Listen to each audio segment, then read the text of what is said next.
पीछे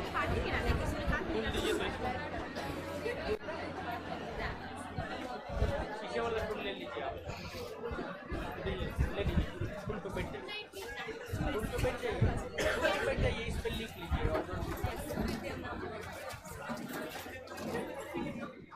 आप पीछे वाला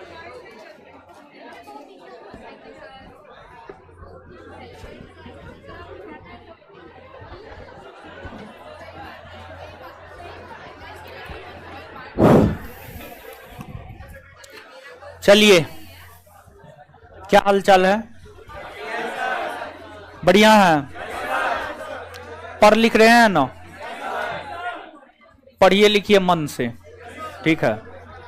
सब चीज स्टेबल हो जाएगा। 1 सप्ताह 10 दिन होते होते जो है सब चीज स्टेबल हो जाएगा, चिंता मत कीजिए, ठीक है? देखिए, पहला दिन आप आए होंगे बहुत प्रॉब्लम, दूसरा दिन बहुत प्रॉब्लम, तीसरा दिन कम, चौथा दिन थोड़ा ज्यादा हो गया है, फिर धीरे धीरे कम होते जाएगा, ठीक है? अब घाव होता है तो शुरुआती दौर में तो थोड़ा सा यानी ज्यादा दर्द करेगा, धीरे धीरे जो है वो नरम हो जाता है, ठीक है? तो अभी शुरुआती दौर है तो थोड़ा सा कष्ट है, समझे? 15 दिन आते आते जो है सब शांत हो जाएगा, सब चीज ठीक हो जाएगा, ठीक है? अब एडमिशन भी ये कर दिए हैं तो अब जो है पहले 6 तारीख का भीड़ याद कीजिए, तो 6 तारीख का भीड़ याद कीजिए, ठीक है? धीरे धीरे हो जाएगा, सब नॉर्मल हो जाएगा, सब चिंता नहीं करना है। 4 क्लासरूम है, चारों क्लासरूम में आप बैठिए, हम हर में आएंगे, आप टेंशन नहीं ले। अभी तो सबसे पहले क्लास हमको व्यवस्थित कर लेने दीजिए। हम लोग पढ़ रहे हैं, इतिहास पढ़ना प्रारंभ किए हैं, और जो इतिहास है, इतिहास में प्राचीन भारतीय इतिहास हम लोग पढ़ रहे हैं। क्या प्राचीन भारतीय इतिहास पढ़ रहे हैं? पूरे इतिहास को हम लोगों को पढ़ना है। और जो आपको बिहार दरोगा परीक्षा है, बिहार दरोगा परीक्षा में पूरे इतिहास से क्वेश्चन पूछा जाता है, प्राचीन से भी पूछा जाता है, मध्यकालीन से भी, आधुनिक से भी, हर चीज से क्वेश्चन जो है आपको पूछा जाता है। तो पूरे इतिहास को कंसेप्चुअली जो है हम लोग देखेंगे, इस प्रकार से देखेंगे कि चीज हम लोगों को याद भी रह जाए। तो पिछले सेशन में जो है हम आपको कुछ बात बताए थे, और उससे पहले भी कुछ बात हम आपको बताए थे। और जहां तक ऑनलाइन लोगों की बात है तो ऑनलाइन आप पढ़ रहे हैं, आपका जो भी डाउट होगा आप भेजिएगा। यहां पर हम लड़का को रखे हुए हैं, वो लिख लेगा, वो हमको लिख लिख करके भेजता है। लेकिन अभी आपका बहुत ज्यादा डाउट नहीं आ रहा है, तो इसलिए बहुत ज्यादा जो है हम आपको डाउट सेशन नहीं ले रहे हैं। लेकिन आगे हम आपके लिए डाउट सेशन जो है लगवाएंगे। एक दिन हम आपको डाउट सेशन पढ़ाने के साथ साथ एक दिन डाउट सेशन भी लगवा देंगे। पूरे सप्ताह में जो आपका 5, 10, 15 जो भी डाउट होगा हम उसको ले लेंगे, ठीक है? तो अब हम लोग आते हैं, पढ़ना प्रारंभ करते हैं। आशा करते हैं कि सभी क्लासरूम में क्लास प्रॉपर वे में प्रारंभ हो गया होगा। एक बार हरा सिग्नल दिखाइए जल्दी। हे हीरो, देखिए, पूछ लीजिए कि सब क्लासरूम में सब चीज ठीक है, आवाज उवाज दिखाई उखाई दे रहे हैं हम?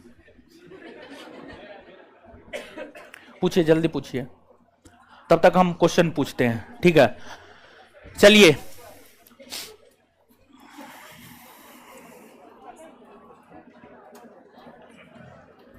बताइए,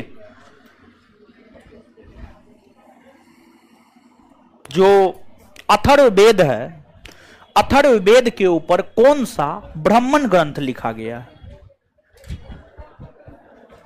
गौपत ब्राह्मण ग्रंथ। बैठ जाइए। गौपत ब्राह्मण ग्रंथ लिखा गया है।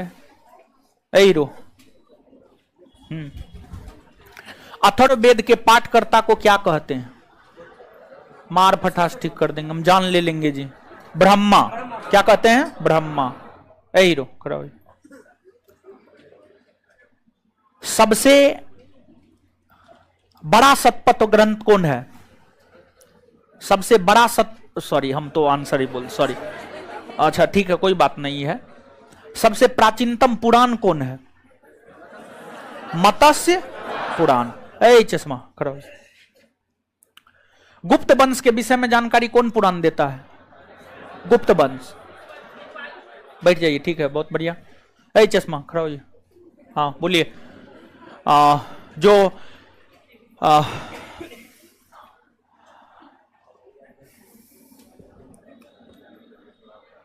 कौन वेद के ऊपर अरण्यक साहित्य नहीं लिखा गया है?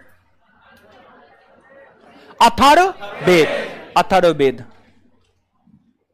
रेड टी शर्ट खड़ा हो जाए। हाँ, क्लास किए थे? पहला क्लास है? अच्छा ठीक,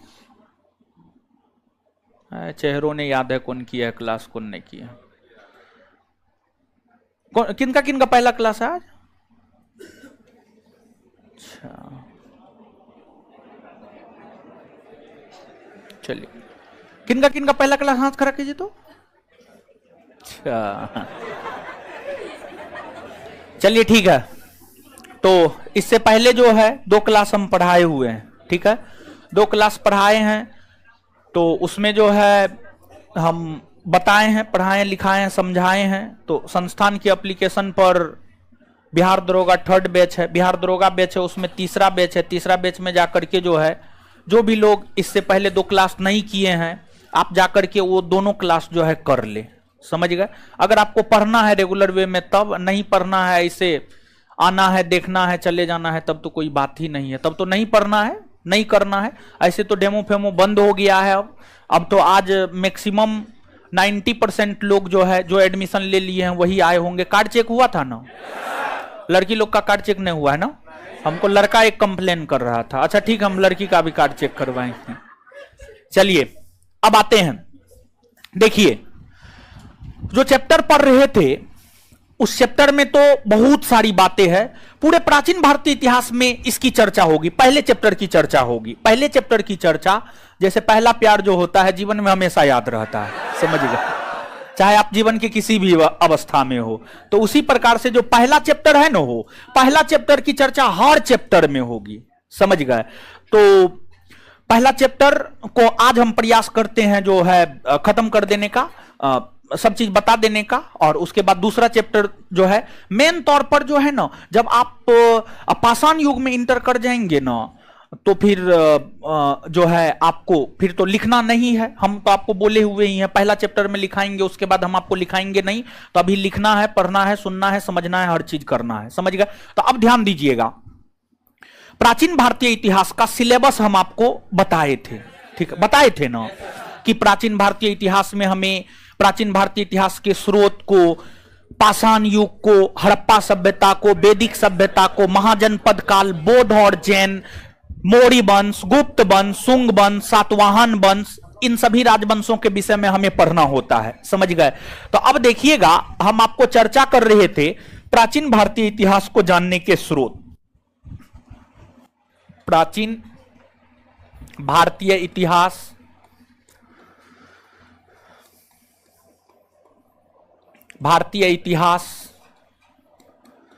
को जानने के स्रोत, प्राचीन भारतीय इतिहास को जानने के स्रोत। तो स्रोत में हम आपको क्या बताए थे? प्राचीन भारतीय इतिहास को जानने के कितने स्रोत?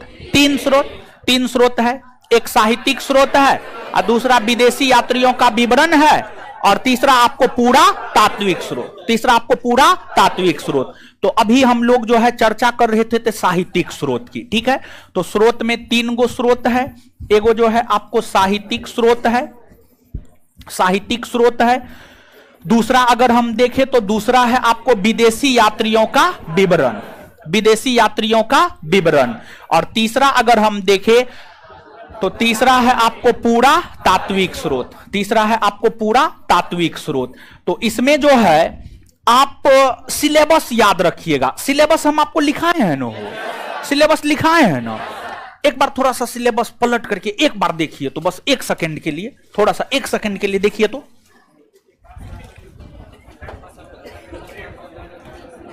हाँ हाँ यही है, हाँ यही है सिलेबस, हाँ यही है, देख लिए सिलेबस।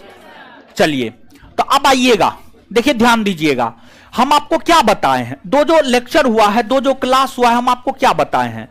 जो प्राचीन भारतीय इतिहास में एक चैप्टर वैदिक सभ्यता है, वैदिक सभ्यता के विषय में जो जानकारी है हमें वैदिक साहित्य से मिलती है। वैदिक साहित्य के अंतर्गत वेद, ब्राह्मण ग्रंथ, आरण्यक, उपनिषद आता है। वेद, ब्राह्मण ग्रंथ, आरण्यक, उपनिषद की चर्चा हम आपके साथ किए, पुराण की चर्चा हम आपके साथ किए। तो ये सब हमें वैदिक सभ्यता के विषय में जानकारी प्रदान करता है। तो इन सभी बातों की चर्चा हम आपके साथ कर लिए हैं। वैदिक सभ्यता के बाद जो है आपको महाजनपद काल है।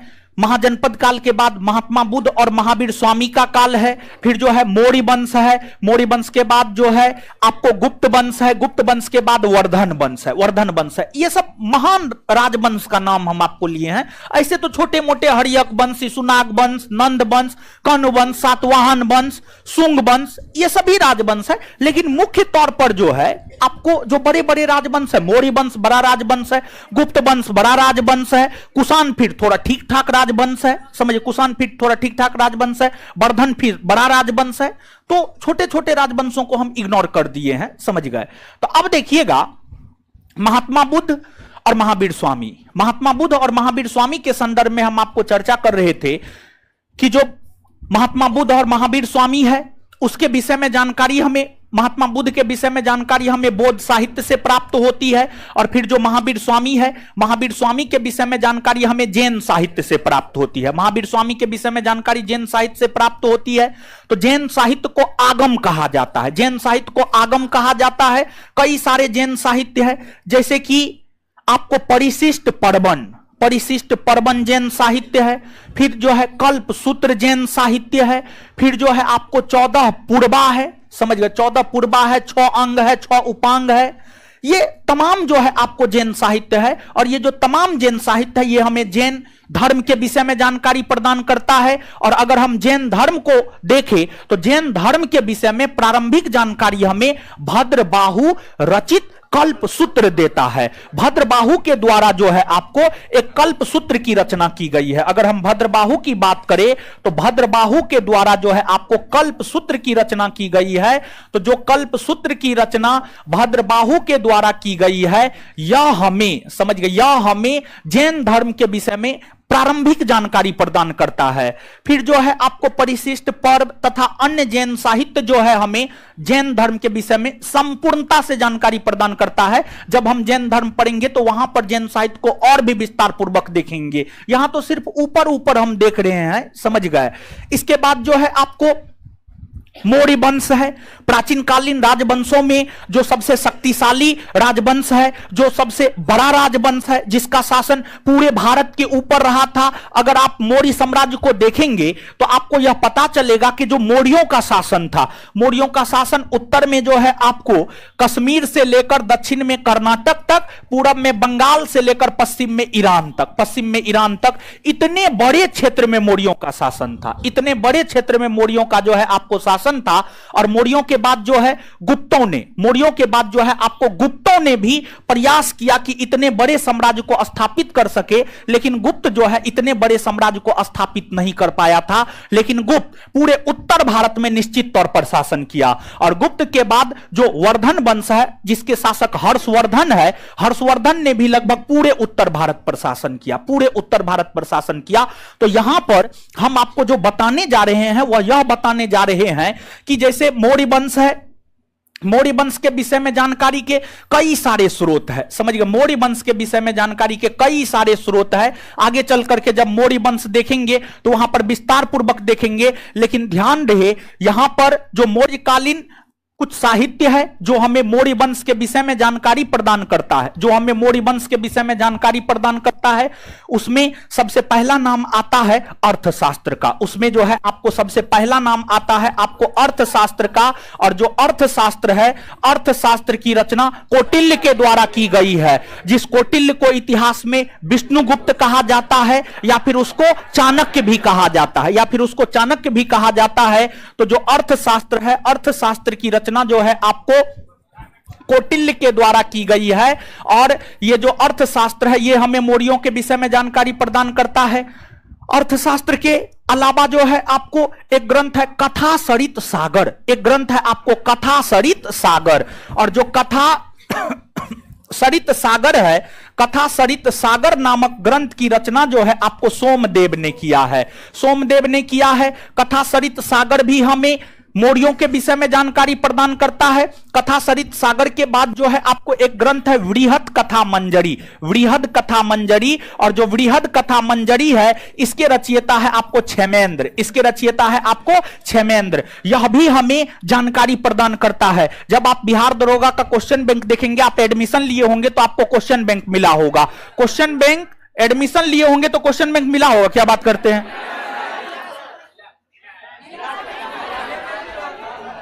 क्या किया है जी? कब एडमिशन लिए हैं? कल लिए हैं एडमिशन, क्वेश्चन बैंक नहीं दिया है। कौन कौन एडमिशन ले लिए हैं, क्वेश्चन बैंक नहीं मिला है? ये क्या किया है जी? क्या नोटंकी लगा करके रखा है? किसको किसको मिला है एडमिशन लेते वक्त? क्या हुआ? क्या?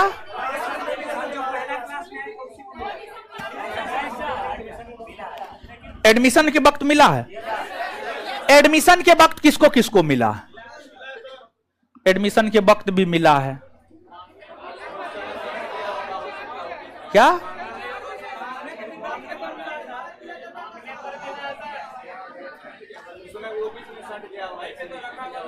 खत्म हो गया होगा उसका क्या मतलब? अब जो है फिर बंटवाएंगे तो फिर सब न लेगा। रसीद दे। हाँ तो जिसको मिला है उसके पास भी तो रसीद है। ईमानदारी कहाँ है आज? ईमानदारी होता तो इस युग को कलयुग नहीं कहा जाता। अरे लेता है, क्या बात करते हैं। चलिए ठीक है, चलिए आइएगा। क्या ये सब करके रखता है, क्या खिचड़ी पका के रखा है। आज से हम सोचे थे क्वेश्चन बैंक करवाएंगे, क्या है कि पहला क्लास में हम आपको क्या बोले थे, याद कीजिए क्या बोले थे? सिलेबस की समझ, क्वेश्चन बैंक पे पकड़, आपके आधा सिलेबस को कंप्लीट कर देता है। हम सोचे थे आज सब एडमिशन लेकर के आएगा, सब क्वेश्चन बैंक लेकर के आएगा, आज से हम क्वेश्चन बैंक करवाएंगे, यानी सब किए धड़े पर पानी फेर देता है। ठीक है, समझ गया क्या?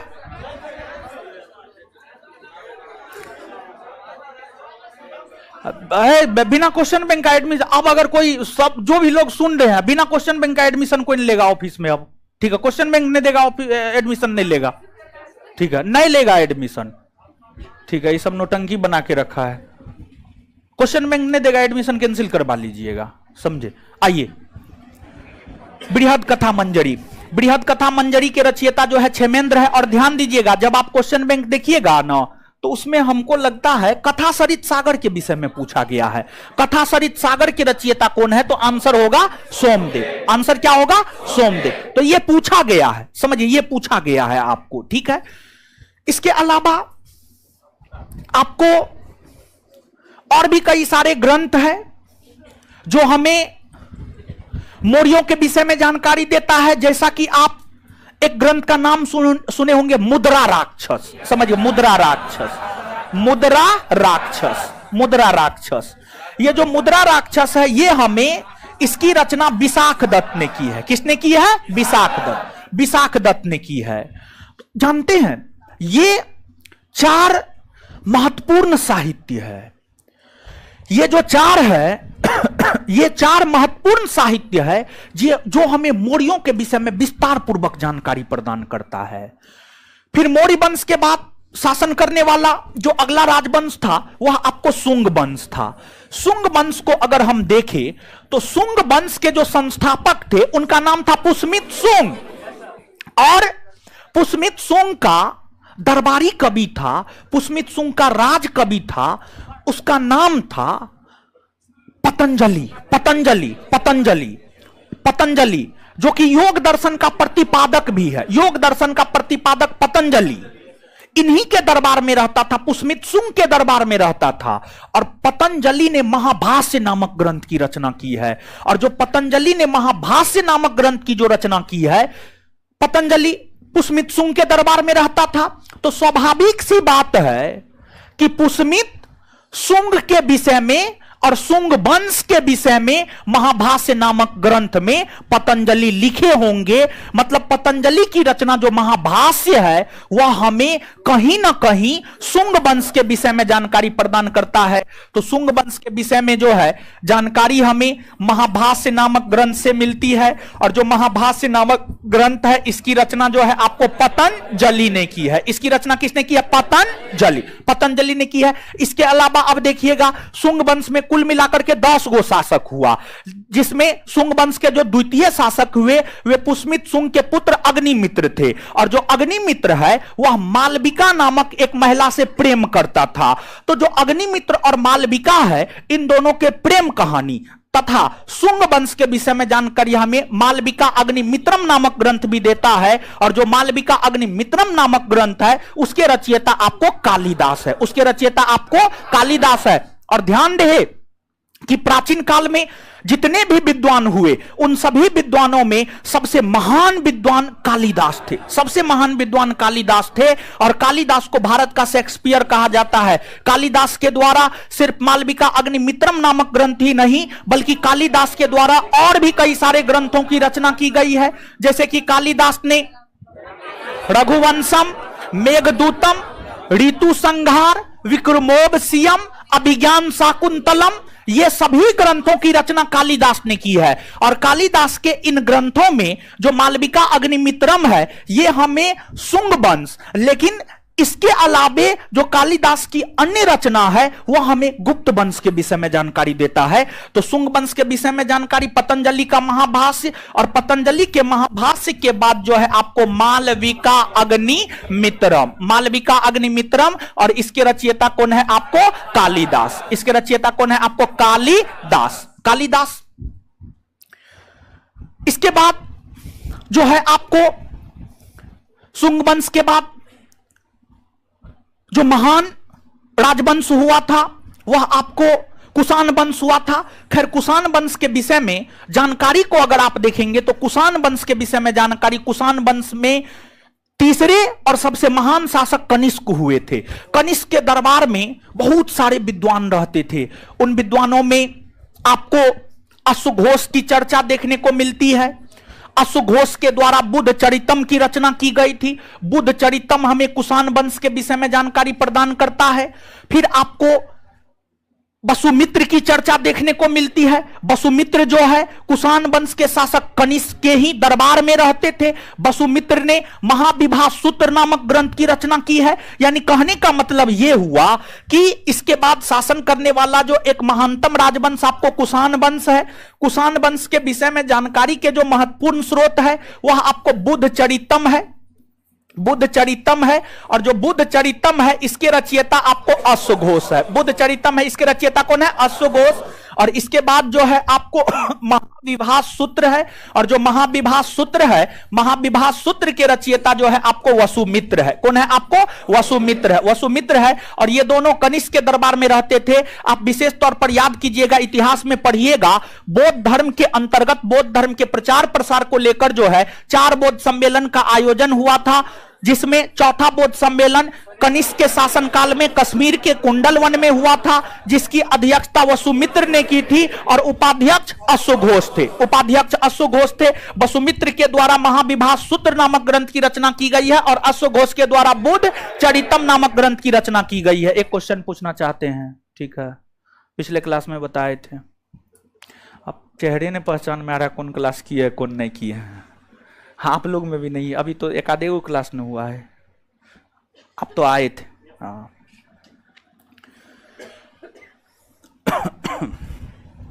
अभिधम पिटक की रचना कौन बौद्ध सम्मेलन के दौरान हुई है? तृतीय। बैठ जाइए, बहुत बढ़िया। लड़की में आप तो आए थे, आप भी आए थे। हाँ, खड़ा होइए। सूत पिटक, विनय पिटक की रचना कौन बौद्ध सम्मेलन के दौरान हुई है? सूत पिटक, विनय पिटक है ना? प्रथम। बैठ जाइए। देखिए, जैसे सूत पिटक, विनय पिटक, सूत पिटक, विनय पिटक बौद्ध साहित्य है ना वो? आए? सूत पिटक, विनय पिटक की रचना प्रथम बौद्ध सम्मेलन के दौरान हुआ था, हाँ या ना? हुआ था। अभिधम पिटक की रचना तृतीय बौद्ध सम्मेलन। उसी प्रकार से जो है ये जो महाविभा सूत्र है इसकी रचना चतुर्थ बौद्ध सम्मेलन के दौरान हुई थी, चतुर्थ बौद्ध सम्मेलन। और ध्यान दीजिएगा, ये प्रश्न जो है यूपीपीसीएस पूछा है। अभी तक बिहार का कोई परीक्षा ये प्रश्न नहीं पूछा है कि चतुर्थ बौद्ध सम्मेलन के दौरान किस साहित्य की रचना हुई है। तो अब बीपीएससी या बिहार दरोगा के पूछने का जो है चांस है, इसलिए यहां पर हम आपको थोड़ा सा रुक गए थे। तो जो महाविभा सूत्र है इसकी रचना चतुर्थ बौद्ध सम्मेलन के दौरान हुई थी, कनिष्क के शासनकाल में। चतुर्थ बौद्ध सम्मेलन याद रखिएगा, और वसुमित्र के द्वारा किया गया था। इसके बाद जो है आपको शासन करने वाला जो अगला महत्वपूर्ण राजवंश है प्राचीन भारतीय इतिहास के अंतर्गत वह आपको गुप्त वंश है। गुप्त वंश है। अब गुप्त वंश को देखेंगे तो गुप्त वंश के विषय में जानकारी के कई सारे स्रोत है, लेकिन उसमें साहित्यों की अगर हम चर्चा करें तो कई सारे साहित्य है जो हमें गुप्त वंश के विषय में जानकारी प्रदान करता है। विशेष तौर पर हम गुप्तकालीन राजा चंद्रगुप्त द्वितीय या चंद्रगुप्त विक्रमादित्य को याद करेंगे। जब आप चंद्रगुप्त विक्रमादित्य को याद करेंगे तो आपको यह पता चलेगा कि चंद्रगुप्त विक्रमादित्य के दरबार में 9 महान विद्वान रहते थे जिसे नवरत्न कहा जाता था, और उन नवरत्नों में ही कालिदास भी शामिल थे। कालिदास के बाद जो है अमर सिंह शामिल थे।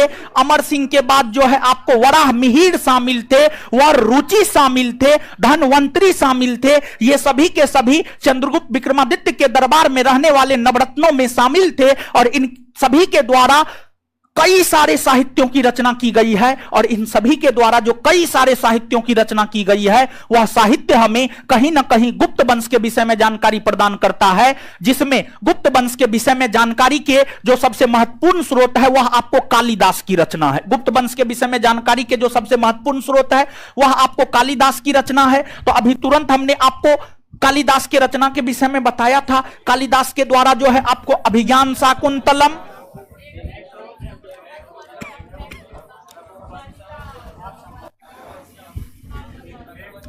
विक्रमोवसीयम, कुमार संभवम, रघुवंशम, ऋतु संहार इत्यादि इत्यादि, ये सभी समझिए ये सभी है जो हमें गुप्त वंश के विषय में जानकारी देता है। इसके अलावे गुप्त वंश के विषय में जानकारी हमें, और ये सभी किसकी रचना है, तो ये सभी के सभी जो है आपको कालिदास की रचना है। किसकी रचना है? कालिदास। कालिदास की रचना है। इसके अलावे आप एक प्राचीन कालीन साहित्य सुने होंगे मृक्ष कटिकम। मृक्ष कटिकम, जो मृक्ष कटिकम है, मृक्ष कटिकम के रचयिता है शूद्रक। जो मृक्ष कटिकम है इसके रचयिता जो है आपको शूद्रक है। कौन है? शूद्रक। इसके बाद जो है आप एक नाम सुने होंगे नीतिसार। नीतिसार के रचयिता है कामंदक। नीतिसार, एक ग्रंथ का नाम सुने होंगे नीतिसार, और नीतिसार के रचयिता है कामंदक। समझिए कामंदक, ये भी हमें गुप्तों के विषय में जानकारी देता है। फिर एक आप सुने होंगे अमरकोश। अमरकोश के रचयिता है अमर सिंह। अमरकोश के रचयिता है अमर सिंह। अमर सिंह। फिर आप एक ग्रंथ का नाम सुने होंगे न्याय अवतार। न्याय अवतार के रचयिता है सिंह सेन। न्याय अवतार के रचयिता है सिंह सेन। ये जो तमाम साहित्य है, ये तमाम साहित्य गुप्त काल के दौरान लिखे गए थे, और ये सभी साहित्य हमें गुप्तों के विषय में जानकारी प्रदान करता है। गुप्तों के बाद शासन करने वाले राजवंशों में कई सारे राजवंश है, जैसे कि कन्नौज में मोखरी वंश का शासन। देखिए, जब गुप्त साम्राज्य का पतन हुआ था, आगे तो विस्तार पूर्वक हम आपको बताएंगे, लेकिन यहां पर थोड़ा सा जो है बता देते हैं। जब गुप्त साम्राज्य का पतन हुआ तो गुप्त साम्राज्य के पतन होने के बाद जो है भारत के अलग अलग भाग में अलग अलग राजवंश के शासन की स्थापना हुई। जैसे कि कन्नौज में, उत्तर प्रदेश के कन्नौज में मोखरी वंश के शासन की स्थापना हुई।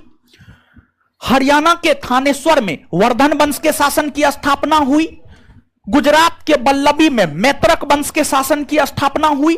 तो गुप्त वंश के पतन होने के बाद अलग अलग क्षेत्रों में अलग अलग और छोटे छोटे राजवंशों का उदय हुआ, लेकिन उन सभी राजवंशों में सबसे शक्तिशाली राजवंश बनकर अगर कोई उभरा था तो वह आपको वर्धन वंश था। वह आपको वर्धन वंश था, और जो वर्धन वंश था, वर्धन वंश के संस्थापक थे आपको है हर्षवर्धन। वर्धन वंश का संस्थापक वर्धन वंश के जो संस्थापक थे पुष्यभूति वर्धन थे। इस बार बीपीएससी का पूछा हुआ क्वेश्चन है, वर्धन वंश के संस्थापक कौन है, तो पुष्यभूति वर्धन। हर्षवर्धन तो वर्धन वंश के सबसे महान शासक थे। जो हर्षवर्धन थे वे वर्धन वंश के सबसे महान शासक थे। वर्धन वंश के सबसे महान शासक थे। तो इसमें हम आपको बता दें कि कन्नौज के भीतर जो मोखरी वंश के शासकों ने शासन किया था। उन मोखरी वंश के शासकों में कन्नौज का एक महान शासक हुआ करता था, उसका नाम था यशोवर्मन। उसका नाम था यशोवर्मन। तो कन्नौज के एक बड़ी महान शासक हुआ करते थे, उनका नाम था यशोवर्मन। और यशोवर्मन का राजकवि था, समझ गए, यशोवर्मन का राजकवि था, उसका नाम था वाकपति।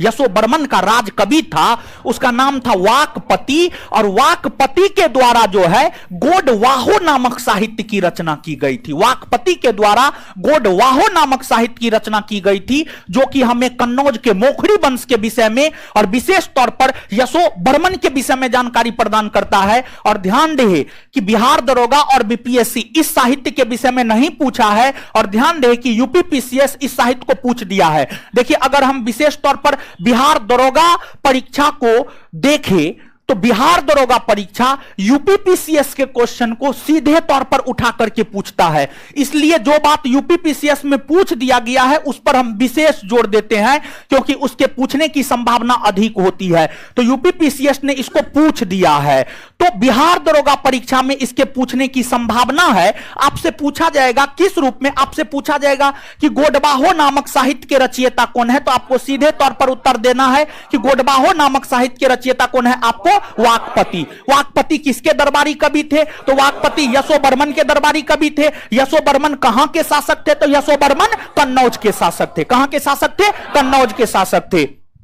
इसके बाद जो है आपको वर्धन वंश, हरियाणा के क्षेत्र में वर्धन वंश, और वर्धन वंश को हम देखें तो वर्धन वंश के सबसे महान शासक आपको हर्षवर्धन हुए।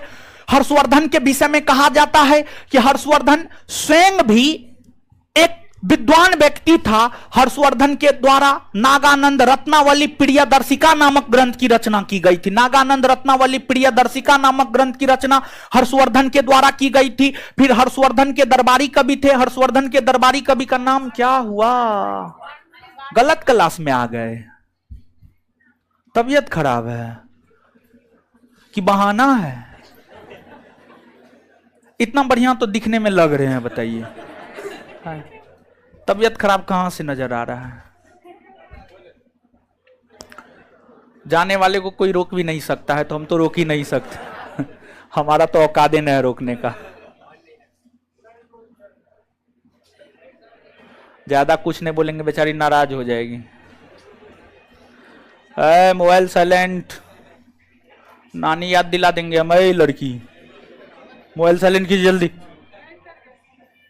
बंद कीजिए, पटक दीजिए ना। है क्या, स्टूल है, दीजिए ना, कोई स्टूल हो उसको। आप आगे आइए, तो आगे आइए, आगे छोड़े को बैठा, मजा में बैठा हुआ है, ये ना, ये ना, मजा में हम किसी को बैठने देंगे।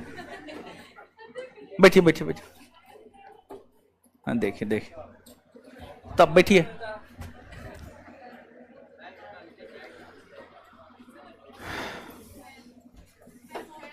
बंद करवा दें, अच्छा गर्मी लग रहा है। स्विच दाब दीजिए, वहां से उधरे है स्विच, दाब दीजिए ना। अरे दाबिए ना, कोई दाबिए ना, चलने लगेगा अपने। देखिए चलने लगा, एक आध को और दाबिए ना, और चलने लगेगा। ऊपर वाला दाबिए, ऊपर वाला, हाँ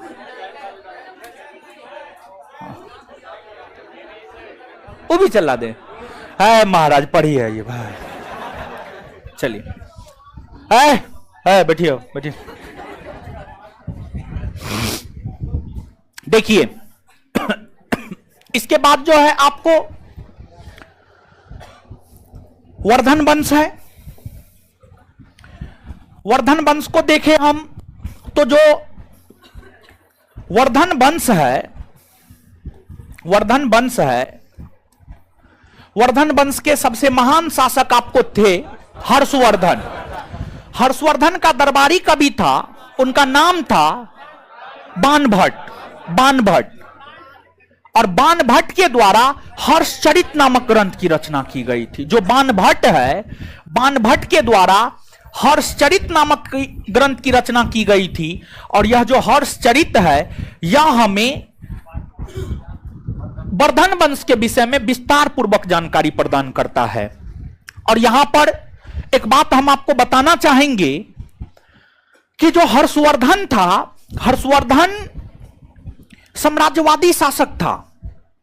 हर्षवर्धन जब राजा बना तो हर्षवर्धन का शासन थानेश्वर के हरियाणा के क्षेत्र में थोड़ा बहुत इलाका में था, लेकिन अपनी सैन्य क्षमता, योग्यता और दूरदर्शिता के बल पर हर्षवर्धन ने पूरे उत्तर भारत को जीत लिया। लेकिन ध्यान रहे कि हर्षवर्धन कश्मीर को नहीं जीत पाया था। हर्षवर्धन कश्मीर को नहीं जीत पाया था। उत्तर भारत का पूरा क्षेत्र, जैसे अकबर पूरे उत्तर भारत को जीत लिया, मेवाड़ को नहीं जीत पाया था, मेवाड़ राजपूत राज को नहीं जीत पाया था, उसी प्रकार से हर्षवर्धन पूरे उत्तर भारत को जीत लिया, लेकिन हर्षवर्धन कश्मीर को नहीं जीत पाया था। जो कश्मीर है, इस कश्मीर के इतिहास के विषय में विस्तार पूर्वक जानकारी हमें राजतरंगिणी नामक ग्रंथ देता है। राजतरंगिणी एक ग्रंथ है आपको, राजतरंगिणी। जो राजतरंगिणी है इसके रचयिता है आपको कल्हण। इसके रचयिता कौन है? कल्हण। और जो राजतरंगिणी है यह हमें कश्मीर के इतिहास के विषय में क्रमबद्ध जानकारी देता है। जैसे कल लास्ट सेशन में हम आपको क्या बताए थे? पुराण भारतीय इतिहास के विषय में क्रमबद्ध जानकारी देता है। जैसे पुराण भारत के इतिहास के विषय में क्रमबद्ध जानकारी देता है, सिलसिलेवार ढंग से जानकारी देता है, वैसे ही जो आपको राजतरंगिणी है जिसकी रचना कल्हण ने की है, यह हमें कश्मीर के इतिहास के विषय में सिलसिलेवार ढंग से जानकारी, क्रमबद्ध जानकारी प्रदान करता है कि कश्मीर में सबसे पहले किस राजवंश ने शासन किया, उसके बाद किसने किया, उसके बाद किसने किया। कश्मीर के भीतर ही कारकोट वंश हो गए, लोहार वंश हो गए, उत्पल वंश हो गए। ये सभी राजवंश के शासकों ने कश्मीर के भीतर ही शासन किया था। ये सभी राजवंश के शासकों ने कश्मीर के भीतर शासन किया था। इस विषय में जानकारी हमें यही राजतरंगिणी देता है, यही राजतरंगिणी देता है। और साथ ही साथ यहां पर हम एक जानकारी और दे दे कि आपको एक ग्रंथ है, उसका नाम है अष्टाध्यायी। और अष्टाध्यायी एक व्याकरण ग्रंथ है। जो अष्टाध्यायी है, अष्टाध्यायी एक प्रकार का व्याकरण ग्रंथ है। और अष्टाध्यायी नामक जो व्याकरण ग्रंथ है यह भी हमें भारत के इतिहास के विषय में जानकारी प्रदान करता है। और इसकी रचना आपको पाणिनि ने की है। किसने की है? पाणिनि ने की है। तो ये जो तमाम साहित्य है, आप देख सकते हैं कि आपके प्राचीन भारतीय इतिहास के सिलेबस में जो सब चीज है, जो सब चैप्टर है, तो आप देख सकते हैं हर राजवंश के विषय में जानकारी अलग अलग साहित्य देता है। तो यहां पर आपको यह बात याद रखना जरूरी नहीं है कि किस राजवंश के विषय में जानकारी कौन साहित्य देता है, एकदम नहीं। इसको आप एकदम नहीं याद रखिएगा। ना इस प्रकार के प्रश्न कभी किसी कंपटीशन में पूछा है और ना इस प्रकार का प्रश्न कभी किसी कंपटीशन में पूछा जाएगा। लेकिन ध्यान रहे, यह प्रश्न कि किस साहित्य की रचना किसने की है हर कंपटीशन में पूछा है और आपके कंपटीशन में भी पूछा जाएगा। और हम आपको सिलेबस समझाने के क्रम में यह बात बोले होंगे, साहित्य मध्यकालीन भारतीय साहित्य, प्राचीनकालीन भारतीय साहित्य, मध्यकालीन भारतीय साहित्य, आधुनिक भारतीय साहित्य। एकदम साहित्य याद कर जाना है, साहित्य को रट के घोर के पी जाना है। साहित्य से एगो क्वेश्चन आएगा मतलब आएगा, समझ गए? आएगा मतलब आएगा इसलिए कह रहे हैं क्योंकि परीक्षा का क्वेश्चन बैंक देखिए हर में एक ना एक साहित्य आपको निश्चित तौर पर है। तो यह साहित्यिक स्रोत हुआ जो हमें प्राचीन भारतीय इतिहास के विषय में जानकारी प्रदान करता है। साहित्यिक स्रोत के बाद जो दूसरा स्रोत हमने आपको बताया है वह है आपको विदेशी यात्रियों का विवरण। विदेशी यात्रियों का विवरण प्राचीन काल से ही भारत में विदेशियों का आगमन होना शुरू हो गया था। भारत में विदेशियों का आगमन होना शुरू हो गया और वो जब भारत आते थे तो भारत के विषय में जानकर वे अपने यात्रा वृत्तांत में भारत के विषय में लिखता था। तो वो जो प्राप्त हुआ है, उन विदेशी यात्रियों का जो विवरण प्राप्त हुआ है, उन विदेशी यात्रियों के विवरण से भी हमें प्राचीन भारतीय इतिहास के विषय में जानकारी प्राप्त होता है। जैसे जानकारी के लिए हम आपको बता दें कि मौर्य वंश के शासक, लेकिन मौर्य वंश से पहले जाइए, मौर्य वंश से पहले भारत के ऊपर सिकंदर का आक्रमण हुआ था। मौर्य वंश की स्थापना 323 ईस्वी पूर्व 322 ईस्वी पूर्व 323-322 ईस्वी पूर्व में मौर्य वंश की स्थापना हुई है, जबकि सिकंदर का आक्रमण भारत के ऊपर हुआ है 326 ईस्वी पूर्व में। और जो सिकंदर है, सिकंदर पुस्तक पढ़ने का बड़ी शौकीन व्यक्ति था, पुस्तक पढ़ने का, किताब पढ़ने का बड़ी शौकीन था। और आपको जानकर आश्चर्य होगा कि पुस्तक के बल पर, पुस्तक को पढ़ के, पुस्तक को समझ के उस समय की भौगोलिक स्थिति को सिकंदर समझे थे। और फिर सिकंदर विजयी अभियान किए। और ध्यान रहे, सिकंदर किसी राज्य पर आक्रमण करने से पहले उस राज्य के विषय में जानते थे, और उस राज्य के विषय में सिकंदर पुस्तक से जानते थे। और फिर सिकंदर उस राज्य के विषय में सब चीज जान लेता था। सिकंदर को मालूम होता था कि ये तो समुद्र तटीय राज्य है, तो जलमार्ग से आक्रमण करेंगे, तो सिकंदर जलमार्ग से आक्रमण कर देता था। अगर कोई स्थलीय देश था तो वहां पर स्थल मार्ग से आक्रमण कर देता था। तो ये सब जानकारी सिकंदर को पुस्तक से हुआ था। और जानते हैं किताब, अभी जानते हैं आपका जो है, आप जिस अवस्था में है, आप स्टूडेंट हैं, आप छात्र हैं, हम भी एक टीचर हैं, हमारे और आपके लिए, हम दोनों के लिए, ऐसा नहीं कि सिर्फ आपके लिए, हमारे लिए भी, हमारे और आपके लिए, हम दोनों आदमी के लिए किताब ही हर चीज होना चाहिए। किताब ही माँ है, किताब ही बाप है, किताब ही खाना है, किताब ही पीना है, किताब ही सोना है। अगर ऐसा हो गया, किताब ही हर चीज है, अगर ऐसा हो गया तो हम आपको बता रहे हैं कि दुनिया का कोई ताकत आपको सफल होने से नहीं रोकेगा। लेकिन आज के डेट में हमारे आपके दोनों के लिए मोबाइल ही माँ है, मोबाइल ही बाप है, मोबाइल ही दादा है, मोबाइल ही परदादा है, और मोबाइल ही जीवन है, मोबाइल ही सुबह है, मोबाइल ही शाम है। क्या है कि ना? हम भी, जबकि इतना बिजी शेड्यूल है, इसके बावजूद हम आपको बता रहे हैं कि नहीं भी मोबाइल यूज करते होंगे ना, तो फिर भी 1 से 1.5 घंटा यूज कर लेते होंगे। फालतू का नहीं, हम तो फालतू का नहीं यूज करते हैं, नहीं सॉरी, हम फालतू का कहाँ यूज करते हैं। जैसे हमको क्वेश्चन भेजना है, व्हाट्सएप पे क्वेश्चन भेजते हैं, क्वेश्चन करेक्शन करना है, अगर प्रिंट आउट करके नहीं आ पाया, रात को कोई काम टाइपिस्ट से करवा रहे हैं, वो सब करते हैं। और फालतू का एगो काम करते हैं, न्यूज सुनते हैं। ठीक है, न्यूज सुनते हैं, हम यूट्यूब पे न्यूज सुनते हैं। तो न्यूज सुनना भी, देश दुनिया के चीजों से अवगत रहना भी जरूरी है। हम बीबीसी सुनते हैं, और जब तक रवीश कुमार प्राइम टाइम देता था तो सुनते थे। अब तो रवीश कुमार प्राइम टाइम देना बंद कर दिया है, छोड़ दिया है, तो अब तो वो नहीं सुनता। अब तो सिर्फ एगो बीबीसी सहारा है, 7:30 बजे आता है रात को, हम उस सुनते सुनते सो जाते हैं, समझ गए? हाँ, समाचार, हाँ, उसमें भी आधा सुन पाते हैं, आधा नहीं सुन पाते हैं। चलिए, तो किताब आपका हर चीज होना चाहिए। देखिए, किताब के बल पर सिकंदर विश्व विजेता बन गया। किताब के बल पर सिकंदर विश्व विजेता बन गया। किताब पढ़ के सिकंदर विश्व विजेता बन गया। और सिकंदर इतिहासकारों का, विद्वानों का बहुत सम्मान करता था। उसको अपने सर पर बैठा के रखता था, इतिहासकार और विद्वान को। सिकंदर जब भारत पर आक्रमण किए थे तो सिकंदर के साथ ओनेसिक्रेटस, अरिस्टोबुलस, निरियाकस, ये तीनों इतिहासकार सिकंदर के साथ भारत आए थे। और आपसे पूछा जाता है, एसएससी का क्वेश्चन बैंक पलट करके देखिएगा, पूछा गया है निम्नलिखित में से कौन इतिहासकार सिकंदर के साथ भारत नहीं आए। इन तीनों का नाम रहता, एगो और चौथा किसी का नाम दे देता है, तो आंसर वही होगा। तो सिकंदर के साथ जो ओनेसिक्रेटस, अरिस्टोबुलस, निरियाकस, ये सभी इतिहासकार भारत आए थे। इन सभी इतिहासकार ने भारत में समय गुजारा और भारत के विषय में लिखा, उससे भी हमें भारत के विषय में जानकारी प्राप्त होता है।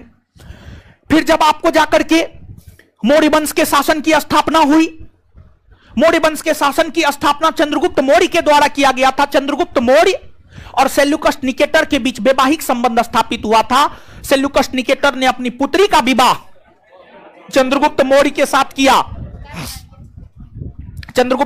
साथ किया, और सेल्यूकस निकेटर अपनी बेटी की देखरेख हेतु मेगास्थनीज को चंद्रगुप्त मौर्य के दरबार में भेजा था, चंद्रगुप्त मौर्य के दरबार में भेजा था।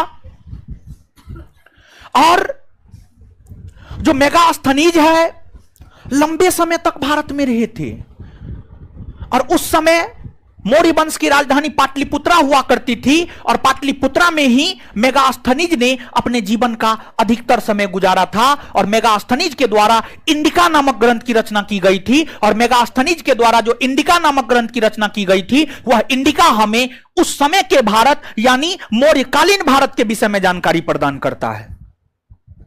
मेगास्थनीज के बाद आपको डायमेकस बिंदुसार के दरबार में आया था, डायमेकस बिंदुसार के दरबार में आया था। डायनोसियस अशोक के दरबार में आया था, कुछ बुक के अनुसार अशोक के दरबार में आया था और कुछ बुक के अनुसार बिंदुसार के दरबार में आया था। कुछ बुक बिंदुसार लिखता है और कुछ बुक अशोक लिखता है, लेकिन ध्यान रहे बिंदुसार सही उत्तर होगा, बिंदुसार सही उत्तर होगा, अशोक सही उत्तर नहीं होगा, बिंदुसार सही उत्तर होगा।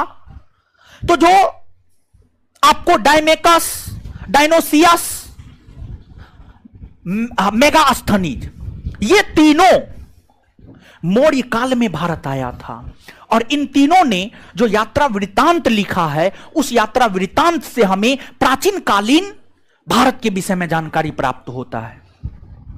फिर आपको मौर्य वंश के बाद शासन करने वाले राजवंशों में एक महान राजवंश आपको गुप्त वंश है।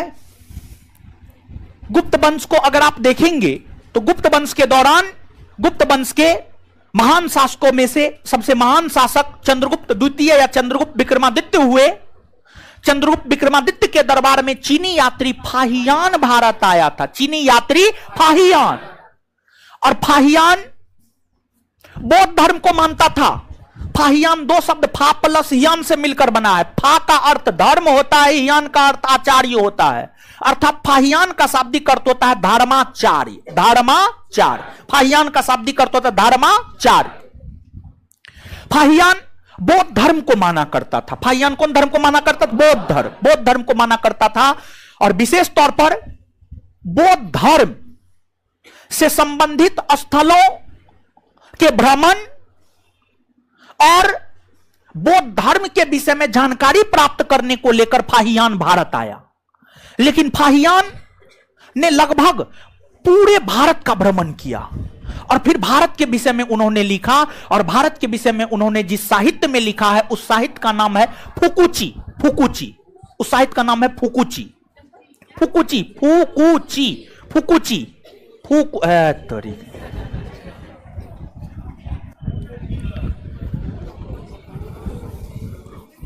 फुकुची। तो फाहियान की जो रचना फुकुची है यह हमें गुप्तकालीन भारत के विषय में जानकारी प्रदान करता है। फिर गुप्त वंश के बाद वर्धन वंश है। वर्धन वंश के सबसे महान शासक हर्षवर्धन, हो से हर्षवर्धन, हो से वैनसोंग। हर्षवर्धन के समय वैनसोंग भारत आया था। हर्षवर्धन के समय जो है वैनसोंग भारत आया था। वैनसोंग, हर्षवर्धन के समय वैनसोंग भारत आया था।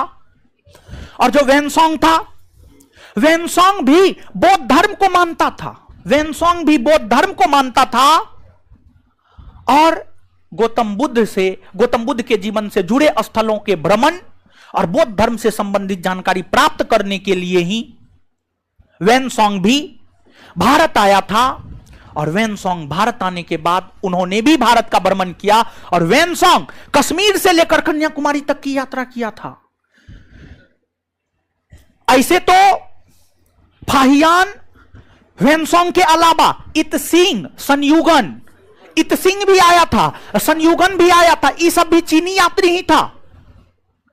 लेकिन सभी चीनी यात्रियों में एकमात्र चीनी यात्री वैनसोंग था जो कि उत्तर में कश्मीर से लेकर दक्षिण में कन्याकुमारी तक की यात्रा किया था। आज तक ये क्वेश्चन कभी कोई बोर्ड नहीं पूछा है, किसी का नजर नहीं पड़ा है, लेकिन किसी विद्वान का नजर इस बात पर पड़ेगा तो निश्चित तौर पर आपसे प्रश्न पूछेगा कौन ऐसा चीनी यात्री था जो उत्तर में कश्मीर से लेकर दक्षिण में कन्याकुमारी तक यात्रा किया था, तो वह था आपको वैनसोंग।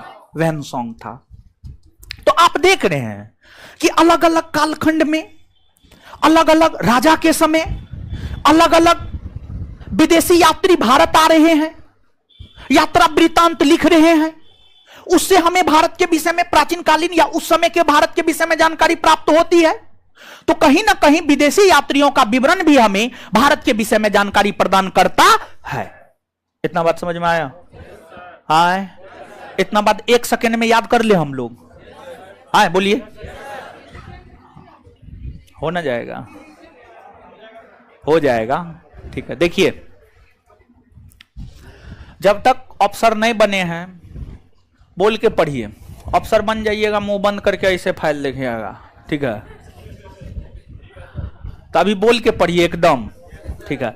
और देखिए, बच्चा बन के रहिए, ठीक है? बच्चा बन के रहिए, उसमें जो मजा है ना, उसमें जो फायदा है ना, वो ऐसे करके रहने से फायदा न है, ऐसे करके रहने से मजा न है, समझे?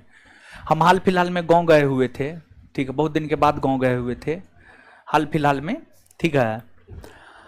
तो हम तो सबका, अब जो इंसान हजारों की संख्या में विद्यार्थी को पढ़ाता हो, वो तो माइंड थोड़ा बहुत पढ़ने के लिए जानबे करता है, ठीक है? तो थोड़ा बहुत हमको माइंड पढ़ने आता है, तो लोग क्या सोचता है उतना बात हमको समझ में आ जाता है, ठीक है? तो हम एकदम, हम लोग को ये दिखा दिए कि हमको तो कुछ है भी नहीं करता, हम तो अकबर बाबर में रहने वाले लोग हैं, उसके अलावा हम दुनिया को जानते कहाँ हैं, ठीक है? जिसको जो बोलना था बोला, हम सुने। बहुत दिन के बाद गए थे, लगभग 7-8 साल के बाद गए थे, तो सब लोग मिलने के लिए सोच रहा था, तो हम भी सबसे मिले और सबसे एकदम बकलोल बन के मिले, ठीक है? लेकिन सबकी भावनाओं को समझ गए कि सब कहना क्या चाहता है। अब आइए यहां पे, बच्चा बन के रहिए, बहुत मजा है जीवन में। चलिए आइए फटाफट, क्या याद करना है? कौन साहित्य के रचयिता कौन है? ये याद नहीं करना है कि कौन साहित्य हमें कौन राजवंश के विषय में जानकारी देता है, यह बात याद करने की कोई आवश्यकता नहीं है, ठीक है? तो आइए फटाफट, कल्पसूत्र के रचयिता, कल्पसूत्र, कल्पसूत्र। और क्लास आते हैं ना, तो ये सोच करके आइए, क्लास में मास्टर जो पढ़ाएगा, स्पेशली मेरे क्लास में जो पढ़ाएगा, जो याद करवाएगा, वो याद करके आएंगे, ठीक है? इस मेंटेलिटी के साथ आइए, समझ गए? आगे, अर्थशास्त्र के रचयिता, अर्थशास्त्र, अर्थशास्त्र, कथासरित सागर, कथासरित सागर, कथासरित सागर, कथासरित सागर, वृहत कथा मंजरी, वृहत कथा मंजरी, वृहत कथा मंजरी, वृहत कथा मंजरी, मुद्रा राक्षस, मुद्रा राक्षस, महाभाष्य, महाभाष्य, मालविका अग्निमित्रम, मालविका अग्निमित्रम, भारत का शेक्सपियर, भारत का शेक्सपियर। किस काल के विद्वान थे? गुप्त काल। किस काल के विद्वान थे? किसके दरबार में रहते थे? चंद्रगुप्त विक्रमादित्य, चंद्रगुप्त विक्रमादित्य। किसके दरबार में रहते थे? चंद्रगुप्त विक्रमादित्य। किसके दरबार में रहते थे? बुद्ध चरितम के रचयिता, बुद्ध चरितम, महाविभाष सूत्र, महाविभाष सूत्र, महाविभाष सूत्र की रचना किस बौद्ध सम्मेलन के दौरान? महाविभाष सूत्र की रचना किस बौद्ध सम्मेलन? किस बौद्ध सम्मेलन? कौन से बौद्ध सम्मेलन? चौथा। चलिए, अभिज्ञान शाकुंतलम, विक्रमोर्वशीयम, कुमार संभवम, रघुवंशम, ऋतु संहार के रचयिता कौन है? एक बार फिर से, अभिज्ञान शाकुंतलम, अभिज्ञान शाकुंतलम, विक्रमोर्वशीयम, विक्रमोर्वशीयम, कुमार संभवम, कुमार संभवम, रघुवंशम, रघुवंशम, ऋतु संहार, ऋतु संहार, मृक्षकटिकम, मृक्षकटिकम, नीतिसार, नीतिसार, नीतिसार, नीतिसार, अमरकोश, अमरकोश, अमरकोश, हर्षचरित, हर्षचरित, राजतरंगिणी, राजतरंगिणी। यहां पे एक बात और, कश्मीर के इतिहास के विषय में क्रमबद्ध जानकारी कौन देता है? कश्मीर के इतिहास के विषय में क्रमबद्ध जानकारी कौन देता है? चलिए, गोडवाहों के रचयिता, गोडवाहों के रचयिता, गोडवाहों के रचयिता, गोडवाहों के रचयिता वाक्पति। चलिए आगे बताइएगा, ओनेसिक्रेटस, अरिस्टोबुलस, निर्याकस किसके साथ भारत आया था? सिकंदर। किसके साथ? किसके साथ? ओनेसिक्रेटस, अरिस्टोबुलस, निर्याकस किसके साथ भारत आया? किसके साथ भारत आया था? सिकंदर के साथ। इसके बाद आगे बताइएगा कि जो मेगास्थनीज है वह किसके दरबार में आया था? चंद्रगुप्त मौर्य, चंद्रगुप्त, चंद्रगुप्त मेगास्थनीज किसके दरबार में आया था? मेगास्थनीज किसके दरबार में आया था? इंडिका किसकी रचना है? इंडिका किसकी रचना है? इंडिका किसकी रचना है? मेगास्थनीज। इसके बाद आगे बताइएगा, डायमेकस किसके दरबार में आया था? बिंदुसार। डायमेकस किसके दरबार में? डायमेकस किसके दरबार में? डियोनोसियस किसके दरबार में? बिंदुसार। डियोनोसियस बिंदुसार के दरबार में आया था। चलिए इसके बाद आगे बताइएगा आप हमको कि फाहियान किसके दरबार में आया था? चंद्रगुप्त विक्रमादित्य। चंद्रगुप्त। फाहियान किसके दरबार में आया था? फाहियान किसके दरबार में आया था? फुकुची किसकी रचना है? फाहियान। फुकुची किसकी रचना? फुकुची किसकी रचना? वेनसोंग किसके दरबार में आया था? हौसे वेनसोंग। हौसे हर्षवर्धन। वेनसोंग किसके दरबार में आया था? वेनसोंग किसके दरबार? सियुकी किसकी रचना है? वेनसोंग। सियुकी किसकी रचना? सियुकी किसकी रचना? सियुकी किसकी रचना? इतना बात क्लियर है? चलिए अब देखिएगा, अब अगला है आपको पुरातात्विक स्रोत। देखिए हम आपको इससे पहले भी समझाए हैं और अभी भी समझा रहे हैं, ध्यान से सुनिएगा। पुरातात्विक स्रोत विशेष तौर पर किसी भी पूरा स्थल या प्राचीनतम स्थल है। क्या हो रहा है? अच्छा चलिए सुनिएगा। देखिए विशेष तौर पर कोई भी प्राचीनतम पूरा स्थल को जब खोदा जाता है तो उसकी खुदाई से जो है सिक्का, मूर्ति, मंदिर, भवन, स्मारक, अभिलेख, यही सब न मिलता है। देखिए सामान्य तौर पर जो मूर्ति, मंदिर सब मिलता है खुदाई करने से ही नहीं मिलता है।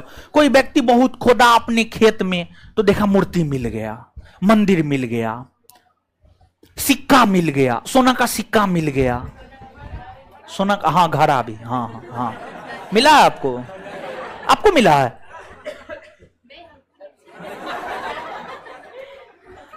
चलिए तो हाँ मिलता है, ये सब मिलता है, ठीक है। अब हम कभी मिलते हुए देखे नहीं है लेकिन सुने बहुत है, ठीक है। हमको भी लगता है आप लोग भी सुने होंगे, देखे नहीं होंगे। देखे भी आप लोग, तब तो आप लोग सौभाग्यशाली हैं, ठीक है। ए बकलोलवी एकदम आप स्विचे बंद करने के लिए पैदे हुए हैं।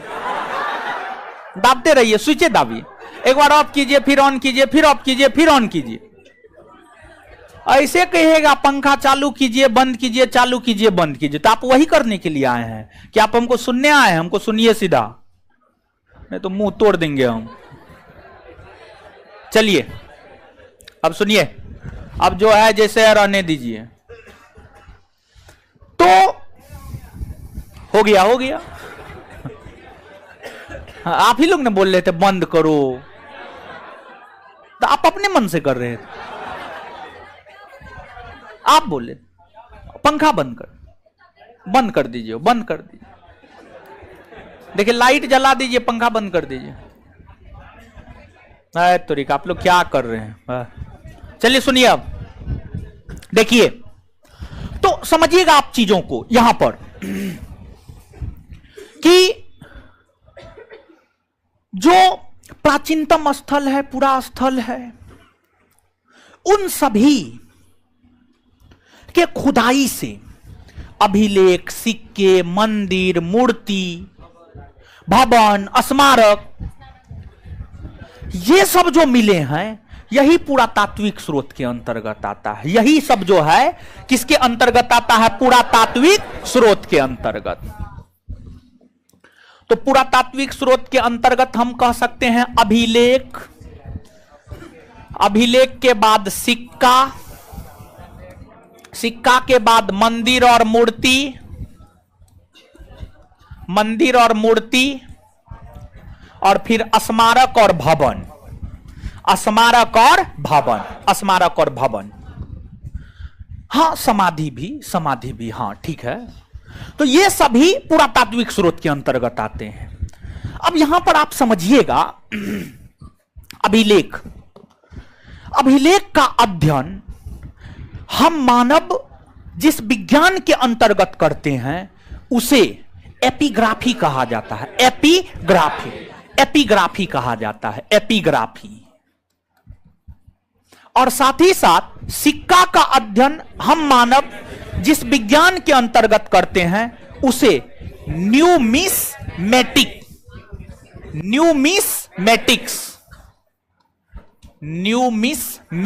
कहा जाता है। एसएससी का क्वेश्चन बैंक पलट करके देखिएगा, दोनों क्वेश्चन मिल जाएगा। बिहार दरोगा बीपीएससी नहीं पूछा है, लेकिन एसएससी इस क्वेश्चन को पूछ दिया है, तो आगे आपके भी परीक्षा में पूछने की संभावना है। तो अब आप सिक्का, मंदिर, मूर्ति, स्मारक, भवन ये तो समझते होंगे, अभिलेख नहीं समझते होंगे। तो अभिलेख को ही सबसे पहले हम लोग समझते हैं। देखिए,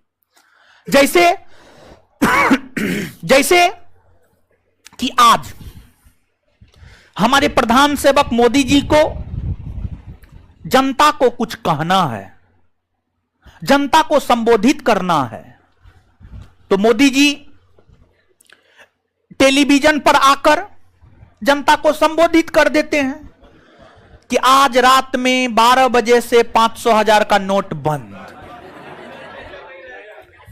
23 मार्च या 23 अप्रैल से लॉकडाउन, ठीक है, फलना तारीख को थाली ताली बजाना है, चिल्ला तारीख को दिया जलाना है। मोदी जी आकर के घोषणा करते हैं कि नहीं करते हैं? इसके बाद अब इस सब चीज से हो गया तो मन की बात, रेडियो पर आकर मन की बात करते हैं, ठीक है। तो पहले तो राजा के पास टीवी और रेडियो नहीं था, पहले हमारा विज्ञान उतना प्रगति नहीं किया था,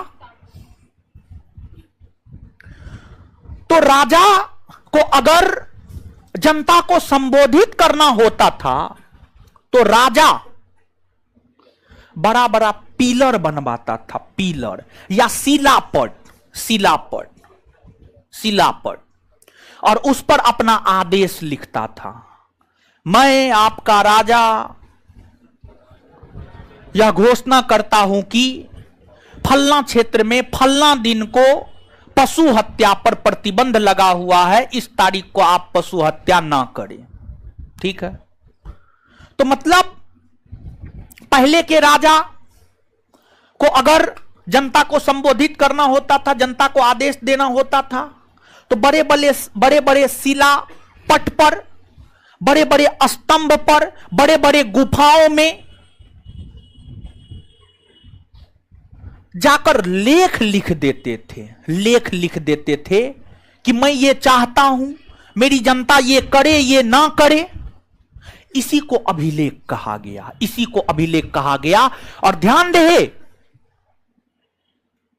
अगर हम भारतवर्ष की बात करें तो भारतवर्ष के भीतर अभिलेख जारी करने वाला जो प्रथम शासक है वह अशोक है।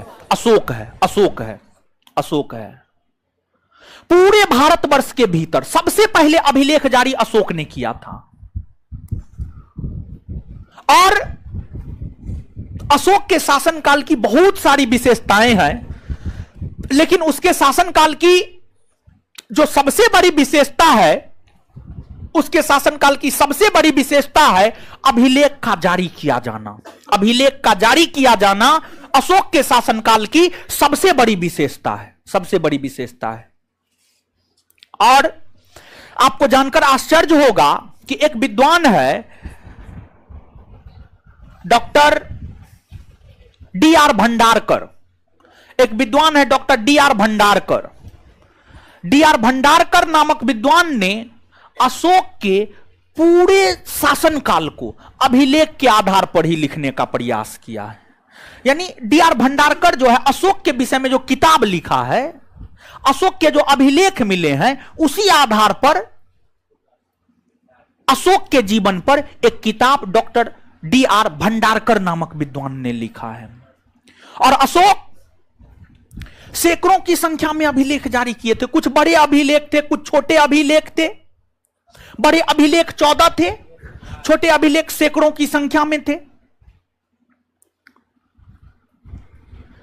जैसे अशोक के कई सारे अभिलेख हैं, उसी प्रकार से भारतवर्ष के भीतर एगो हाथी गुम्फा अभिलेख है।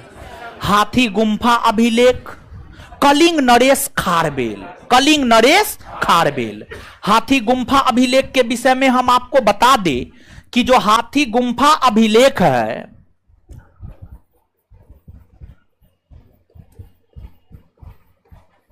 अभिलेख है, इससे हमें कलिंग नरेश खारबेल, कलिंग ओडिशा में पड़ता है, कलिंग नरेश खारबेल के शासनकाल के विषय में या खारबेल के विषय में जानकारी प्राप्त होता है।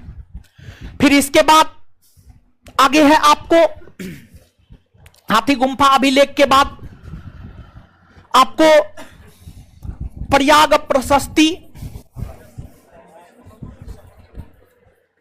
लेख है।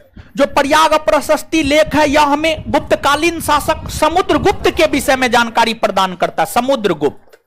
समुद्रगुप्त के विषय में जानकारी प्रदान करता है। फिर आपको एक अगला है भीतरी स्तंभ लेख। जो भीतरी स्तंभ लेख है यह हमें स्कंद गुप्त के विषय में जानकारी प्रदान करता है, स्कंद गुप्त के विषय में जानकारी प्रदान करता है। फिर आपको और भी कई सारे अभिलेख है, अलग अलग चैप्टर में जो है अलग अलग अभिलेख की चर्चा आपको देखने को मिलेगा। जैसे कि आप सातवाहन वंश को पढ़ेंगे, वहां पर नासिक अभिलेख की चर्चा मिलेगी, नासिक अभिलेख की चर्चा मिलेगी। गौतमी बलश्री के विषय में जानकारी प्राप्त होता है नासिक अभिलेख से। नासिक अभिलेख से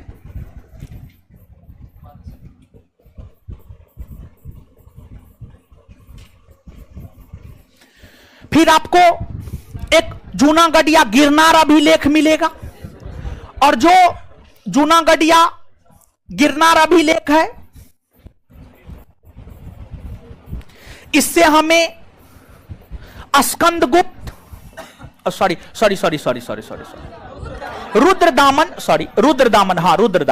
रुद्रदामन के शासनकाल के विषय में जानकारी प्राप्त होता है। रुद्रदामन के विषय में जानकारी प्राप्त होता है। तो यह अभिलेख हमें भारत के इतिहास को बताता है। अभिलेख के अलावे जो आपको सिक्का है, सिक्का भी हमें भारतीय इतिहास के विषय में जानकारी प्रदान करता है। भारत के भीतर सबसे पहले सिक्का का प्रचलन 6ठी सदी ईस्वी पूर्व में हुआ था। 6ठी सदी ईस्वी पूर्व में सबसे पहले सिक्का का प्रचलन हुआ था। और 6ठी सदी ईस्वी पूर्व का जो सिक्का मिला है उस सिक्का को पंचमार्क या आहत सिक्का कहा जाता, पंचमार्क या आहत सिक्का कहा जाता है। और यह चांदी का सिक्का है, चांदी धातु का सिक्का है, चांदी का। भारत का सबसे प्राचीनतम सिक्का पंचमार्क या आहत सिक्का है, चांदी धातु का सिक्का है। और इसके बाद भारतीय राजाओं ने सोना का सिक्का, चांदी का सिक्का, तांबा का सिक्का, कांसा का सिक्का, सीसा का सिक्का, चमड़ा का सिक्का, तमाम प्रकार के सिक्के का प्रचलन भारतीय शासकों ने किया था। चमड़ा का सिक्का मध्यकाल में चला है, निजाम खां चलाया था, हुमायूं से संबंधित बताएंगे आगे। तो आपको भारतीय शासकों के द्वारा सोना, चांदी, तांबा, कांसा, सीसा ये तमाम प्रकार के सिक्के के प्रचलन किए गए। विशेष तौर पर अगर हम सोने के सिक्का की बात करें तो लेख युक्त और चित्र युक्त, देखिए जो सिक्का होता था ना, जब भारतीय पुरातत्वविद खुदाई कर रहे थे तो उन्हें यह आशा थी कि अगर सिक्का मिलेगा ना तो सिक्का पर राजा का नाम होगा, शासनकाल होगा, तो उससे राजा और उसके शासनकाल के विषय में जानकारी मिलेगा। लेकिन जब भारतीय पुरातत्वविद खुदाई किया ना तो सिक्का मिला ना तो उस पर कुछ लिखा हुआ ही नहीं था, जिससे भारतीय पुरातत्वविद काफी आहत हुए। तो सबसे पहले जो सिक्का मिले उसको नाम उन्होंने आहत सिक्का दे दिया। फिर आगे चल करके जब और खोदे तब जो सिक्का मिला उसमें शासकों का नाम, उस पर शासन काल, सब चीज का विवरण था। बहुत सारे ऐसे शासक हैं जिसके शासन काल को उसके द्वारा चलाए गए सिक्कों के माध्यम से ही उसके शासन काल को लिखा गया है, उसके शासन काल को लिखा गया है। तो सबसे पहले सिक्कों पर कुछ नहीं होता था, कुछ नहीं लिखा हुआ होता था, लेकिन बाद के राजा लिखने लगे तो लेख युक्त और चित्र युक्त सोने के सिक्के को ड्रम कहा जाता था। यानी जिस सोने के सिक्का पर कुछ लिखा होता था या कोई चित्र बनाया होता था तो लेख युक्त यानी उस पर कुछ लिखा हुआ है, चित्र बनाया हुआ है यानी चित्रयुक्त, लेख युक्त और चित्रयुक्त सोने के सिक्के को ड्रम कहा जाता था। और ड्रम का प्रचलन हिंद यवन शासकों ने किया था। यानी कहने का मतलब यह हुआ कि लेख युक्त और चित्रयुक्त सोने का सिक्का जारी करने का श्रेय हिंद यवन शासकों को जाता है, हिंद यवन शासकों को जाता है। वही सोने के सिक्का को अगर हम देखें तो सबसे ज्यादा सोने का सिक्का गुप्त वंश में चला था और सबसे शुद्धतम सोने का सिक्का कुषाण काल में, सबसे शुद्धतम सोने का सिक्का कुषाण काल में। और हम आपको विशेष तौर पर बता दें गुप्त काल और कुषाण काल, गुप्त काल और कुषाण काल, ये दोनों काल के विषय में विस्तार पूर्वक जानकारी हमें सिक्का देता है, विस्तार पूर्वक जानकारी हमें सिक्का देता है। और इसके अलावा मंदिर और मूर्ति है, मंदिर और मूर्ति की हम बात करें, भारत में मूर्ति निर्माण कला का जन्म कुषाण काल में हुआ। कुषाण काल में, कुषाण काल में ही ईश्वर सबकी मूर्ति बनाई जाने लगी और कुषाण काल में ही महात्मा बुद्ध की भी मूर्ति बनाई गई, महात्मा बुद्ध की भी मूर्ति बनाई गई और मूर्ति बनाकर महात्मा बुद्ध की पूजा की गई। और कुषाण काल में ही महात्मा बुद्ध को भगवान का दर्जा प्राप्त हुआ, ईश्वर गॉड का दर्जा प्राप्त हुआ, गॉड का दर्जा प्राप्त हुआ कुषाण काल में। तो यहां पर आपको जो याद रखनी है यह बात कि मूर्ति निर्माण कला का जन्म किस काल में हुआ, तो मूर्ति निर्माण कला का जन्म कुषाण काल में। कुषाण के बाद जो गुप्त काल था, गुप्त काल में मंदिर निर्माण कला का जन्म हुआ। मंदिर, मंदिर सब जो बनाए जाने लगे गुप्त काल में बनाए जाने लगे। गुप्त काल में सैकड़ों की संख्या में मंदिर बने थे, सैकड़ों की संख्या में मंदिर बने। और जब गुप्त वंश का पतन हुआ फिर जाकर इस्लामी शासन की स्थापना हुई तो मुस्लिम शासकों ने मंदिर को तोड़कर मस्जिद बना दिया। और जब अभी बीजेपी की शासन है तो वो मस्जिद को खोज खोज करके तोड़ तोड़ करके मंदिर बनवा रहा है। समझ गए? इसका सबसे बेहतर उदाहरण अयोध्या, ठीक है, इससे बेहतर उदाहरण और थोड़े कुछ हो सकता है। और ये सत्य है, ये सत्य है कि पहले हिंदुओं ने शासन किया, हिंदू राजाओं ने मंदिर बनवाया, मुस्लिम शासकों ने उसको तोड़कर मस्जिद बनवाया। मुस्लिम शासक बाकायदा लिखा, बहुत सारी जगह आपको लिखा हुआ मिल जाएगा, यहां पर फल्ला मंदिर था, हम तोड़ करके चिल्ला मस्जिद बनवा रहे हैं। समझ गए? तो स्पष्ट है कि मुस्लिम शासक मंदिर को तोड़कर मस्जिद बनवाए हैं। और ये मंदिर मस्जिद में आपको कुछ मिलने वाला है नहीं, किताब पढ़िए उसी में सब चीज है। समझ गए? इस सब चक्कर में मत पढ़िएगा। अब आगे आइए, तो यहां पर मंदिर सब की चर्चा आगे करेंगे हम गुप्त काल में। लेकिन यहां पर दो बात, एक बात यह कि मूर्ति कला का जन्म कुषाण काल में और मंदिर निर्माण कला का जन्म गुप्त काल, ये दो बात याद रखना है, ठीक है। और गुप्तकालीन जो सबसे बेहतरीन मंदिर माना जाता है देवगढ़ का दशावतार मंदिर। देवगढ़ जो है उत्तर प्रदेश में पड़ता है, वहां पर दशावतार मंदिर का निर्माण किया गया है, जिस दशावतार मंदिर में भगवान विष्णु को शेषनाग की सैया पर लेटे हुए दिखाया गया है। मतलब शेषनाग की सैया पर लेटे हुए हैं, मतलब आराम कर रहे हैं, विश्राम कर रहे हैं। इस अवस्था में भगवान विष्णु को दिखाया गया है। फिर प्राचीन कालीन मंदिरों में, दक्षिण भारत के मंदिरों में तंजौर के बृहदेश्वर या राजराजेश्वर शिव मंदिर का काफी ज्यादा नाम है। इसके अलावा और भी कई सारे मंदिर, कांची में कैलाशनाथ मंदिर, महाबलीपुरम में रथ मंदिर, कांची में सोर मंदिर, महाराष्ट्र के एलोरा में कैलाश मंदिर, मीनाक्षी मंदिर, ये तमाम प्रकार के मंदिर है जिसकी चर्चा आगे चैप्टर में विस्तार पूर्वक हम आपको करेंगे। आगे है स्मारक और भवन। जो स्मारक और भवन है, स्मारक और भवन तो हड़प्पा काल से ही देखने को मिले हैं। हड़प्पा काल के उत्खनन से जो है बड़े बड़े भवन मिले हैं। फिर वैदिक काल में इस प्रकार का कोई प्रमाण नहीं मिला है। गुप्त काल, मौर्य काल, इस सब में जो है आपको मिला है। वहां पर जाएंगे तो हम लोग विस्तार पूर्वक इसकी चर्चा करेंगे। तो कुल मिलाकर के देखिएगा तो थ्योरेटिकली प्राचीन भारतीय इतिहास के स्रोत नामक चैप्टर आपका समाप्त हुआ। अब दूसरा, अब मेन इतिहास में इंटर कर रहे हैं, पाषाण युग। यहां से मेन इतिहास पढ़ेंगे और हम आपको पुनः यह बात बता दें कि जो पहला चैप्टर है इसकी चर्चा पूरे प्राचीन भारतीय इतिहास में हर जगह होगी, समझ गए। तो इसलिए जो है बहुत ज्यादा टेंशन लेने की जरूरत नहीं है। अब कॉपी निकालिए और हाथ 200 के स्पीड से चलाइए।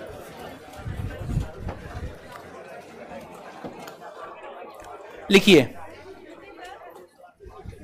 कॉपी निकालिए, लिखना शुरू कीजिए।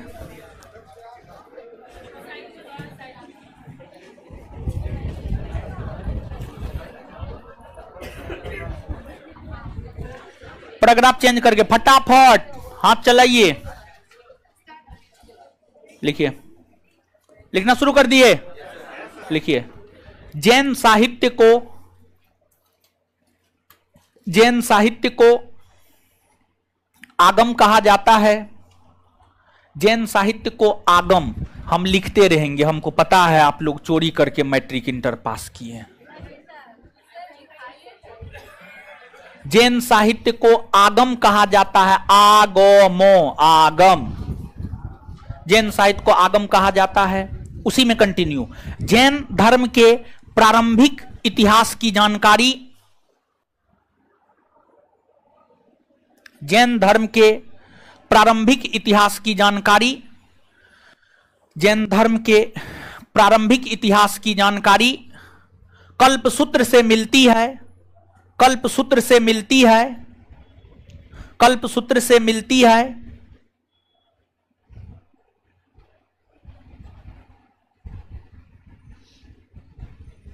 कल्पसूत्र से मिलती है।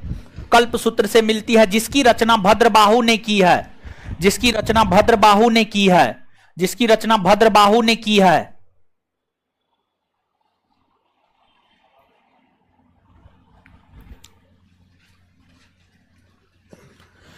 मौर्य वंश के विषय में जानकारी हमें, मौर्य वंश के विषय में जानकारी हमें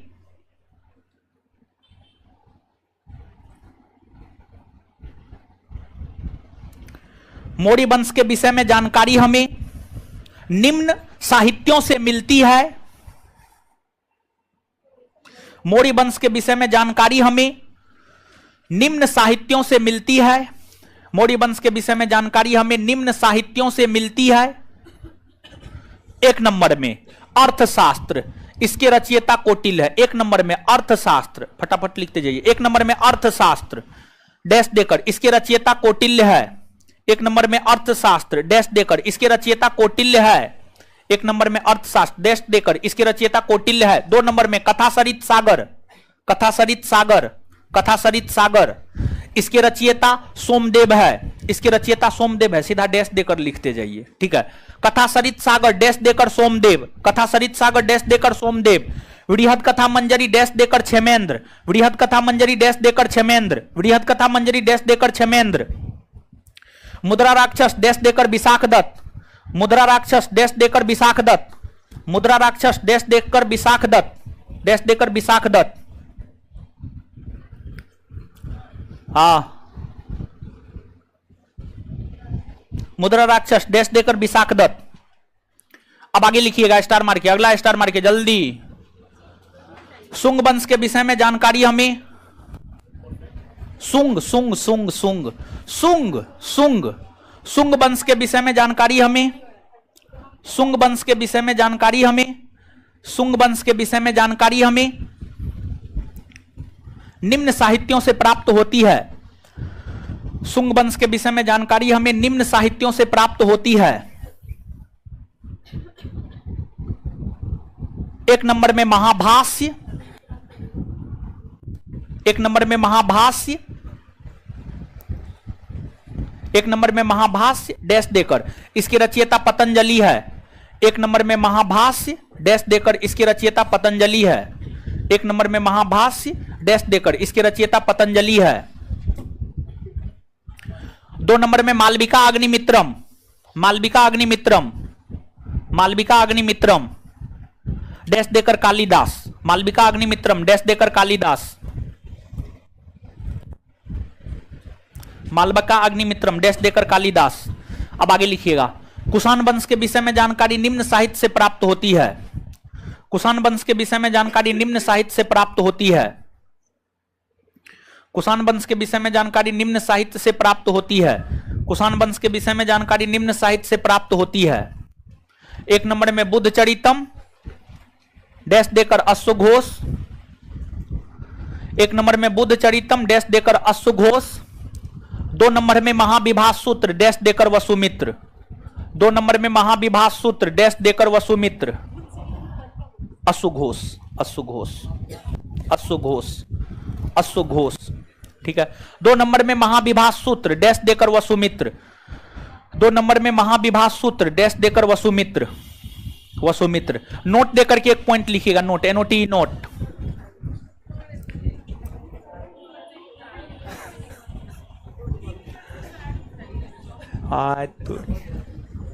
नोट देकर के लिखिए, महाविभाष सूत्र की रचना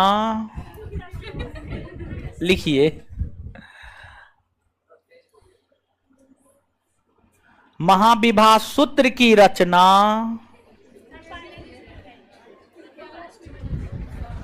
चतुर्थ बोध सम्मेलन के दौरान हुई है। महाविभाष सूत्र की रचना चतुर्थ बोध सम्मेलन के दौरान हुई है।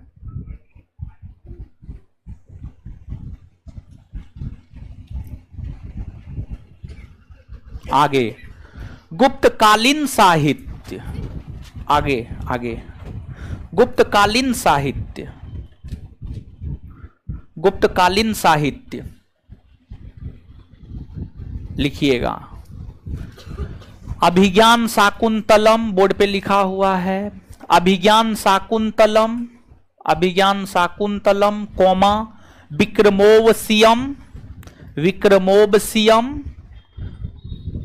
कुमार संभवम, कुमार संभवम, कुमार संभवम, रघुवंशम, रघुवंशम, ऋतु संहार, रघुवंशम ऋतु संहार। इन सभी साहित्यों की रचना कालिदास ने की है। इन सभी साहित्यों की रचना कालिदास ने की है। इन सभी साहित्यों की रचना कालिदास ने की है। इन सभी साहित्यों की रचना कालिदास ने की है। आगे मृक्ष कटिकम सुदरक, मृक्ष कटिकम सुदरक, मृक्ष कटिकम सुदरक, मृक्ष कटिकम सुदरक, सुदरक बोर्ड पे लिखा हुआ मृक्ष कटिकम सुदरक। नीतिसार कामंदक, नीतिसार कामंदक, नीतिसार कामंदक, नीतिसार कामंदक। अमरकोश अमर सिंह, अमरकोश अमर सिंह, अमरकोश अमर सिंह, अमरकोश अमर सिंह। आगे हर्षचरित बाणभट्ट, आगे हर्षचरित बाणभट्ट, आगे हर्षचरित बाणभट्ट, आगे हर्षचरित बाणभट्ट। कोई दिक्कत नहीं है, छोड़ दीजिए, कोई दिक्कत। हर्षचरित बाणभट्ट। आगे गोडवाहो वाकपति, आगे गोडवाहो वाकपति, यहां है बोर्ड पे गोडवाहो, गोडवाहो वाकपति, गोडवाहो वाकपति, गोडवाहो वाकपति। अब नोट देकर के एक पॉइंट लिखिएगा, नोट देकर के एक पॉइंट लिखिएगा। कश्मीर के इतिहास के विषय में, कश्मीर के इतिहास के विषय में कश्मीर के इतिहास के विषय में, कश्मीर के इतिहास के विषय में जानकारी हमें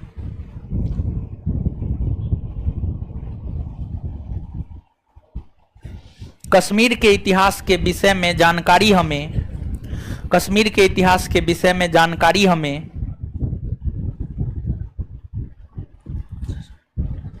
कश्मीर के इतिहास के विषय में जानकारी हमें राजतरंगिणी राजतरंगिणी राजतरंगिणी राजतरंगिणी नामक साहित्य से मिलती है,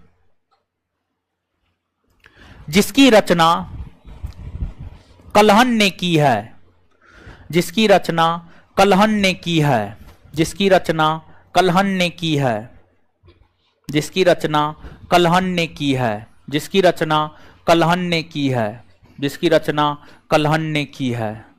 फुल स्टॉप। चलिए हो गया, इससे आगे नहीं लिखा पाएंगे, टाइम नहीं है, ठीक है, नहीं तो फिर भगदड़ मच जाएगा। सुन लीजिए, सुनिए, ध्यान से सुनिए, हम निकलेंगे, मेरे साथ लड़की लोग निकलेगी, ठीक है।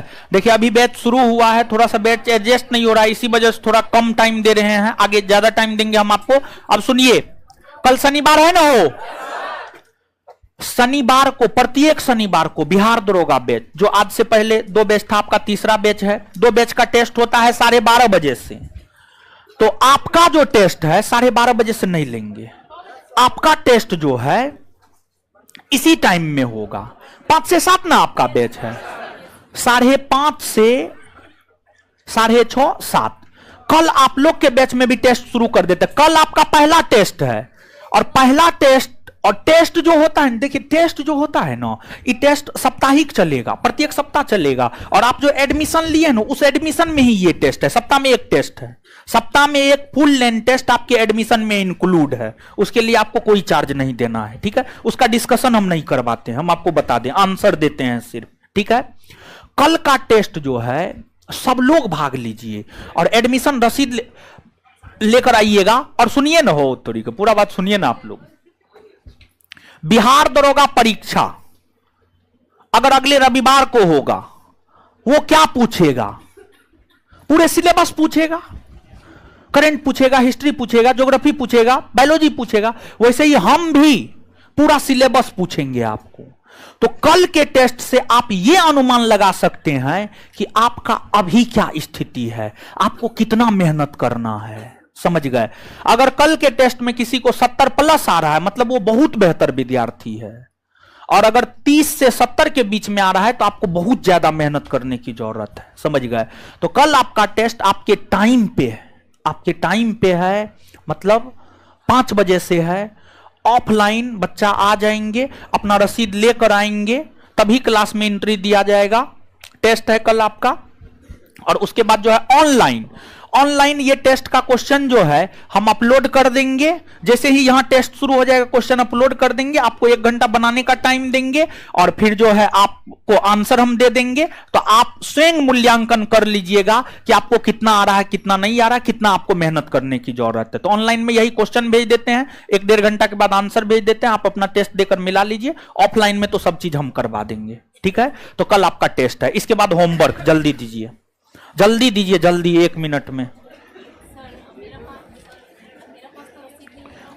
अरे आपको तो है ना जी, एक प्रूफ है ना जी, तो आप काहे टेंशन लेते हैं आप। अच्छा ठीक है, ठीक है, ठीक है। क्या था होमवर्क? भवभूति तक। अगला होमवर्क है मलिक मोहम्मद जैसी से शरद चंद्र चट्टोपाध्याय। सुन लीजिए, ये होमवर्क सुनेंगे हम सोमवार को। आपके बैच में सोमवार, बुधवार, शुक्रवार को मेरा क्लास होता है ना, सोमवार को सुनेंगे। और सोमवार को प्रवर सेन द्वितीय से लेकर शरद चंद्र चट्टोपाध्याय तक जो सुना दीजिएगा, उसको पैसा देंगे, पैसा। 5 को पूछेंगे, 5 का सही सही जवाब दे दीजिए 100 रुपया।